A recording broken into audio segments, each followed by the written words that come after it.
What's up, everybody? This is your Bit by Bit for November 2nd, 2010, and let's just skip all the fancy stuff and just jump right on in.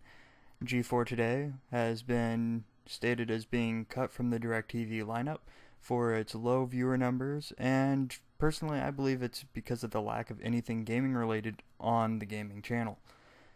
And the overuse of Cops reruns and other time fillers. It's just a really sad use, or sad thing to even call a gaming channel.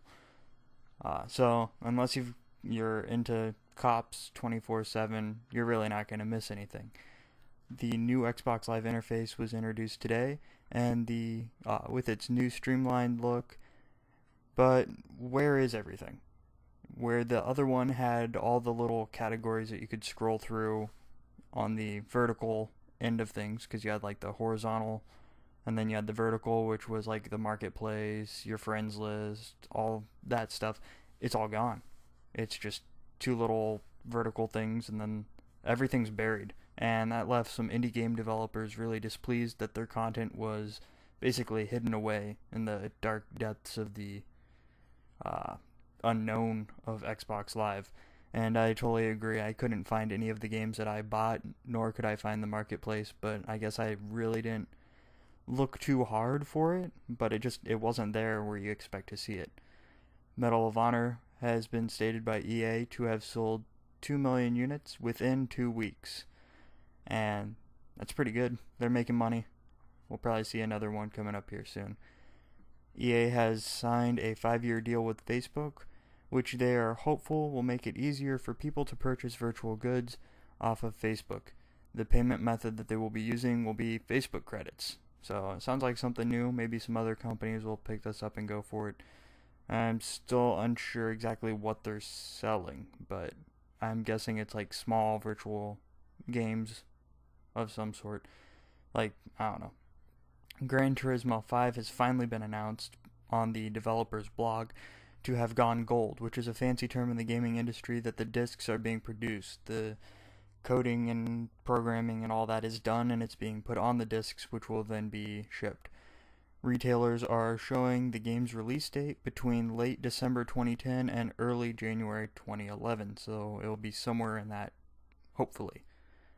NBA Elite 11, which was EA's new kind of reboot on their NBA series, has been canceled. Then the Xbox Live, I stated this yesterday, I believe, that there was a price hike. And basically it jumped up $10 per year for the subscription, which is all fine and dandy. It's only about 2 cents more per day, 17 cents basically per day instead of the 15 cents per day, which added up to the full $50 a year that used to be, and now $60 a year that it is now. Their reasoning behind it kind of irritates me, though. They are using their exclusive DLC stuff like the Call of Duty map packs and all that, and the GTA 4 map or stuff and the Fallout 3 stuff as their excuses. They're also using stuff like bringing Facebook to the Xbox as well. My problem is basically you're paying more to get stuff so you can pay more again, and it just seems ridiculous. I don't know why they don't have a tiered system, so if somebody like me doesn't have Netflix account, we don't have to spend money on Netflix. I do not want to be paying Xbox Live subscription fees just to have Netflix that I'm never going to use. But apart from that, it's not too bad of a price. I just think they need to have a tiered system where you get what you want and you're not overpaying for things that you don't need or will never use. But we'll see how that happens. I'm sure sooner or later it'll have to drop because PSN, or the PlayStation Network, is rather close to what they have. It just, to me, it feels a little bit less there. It's more polished on Xbox Live, in my personal opinion. But the PSN is still fun to play on. I still get on there. See, the Supreme Court has began a hearing today over arguments over violent video games.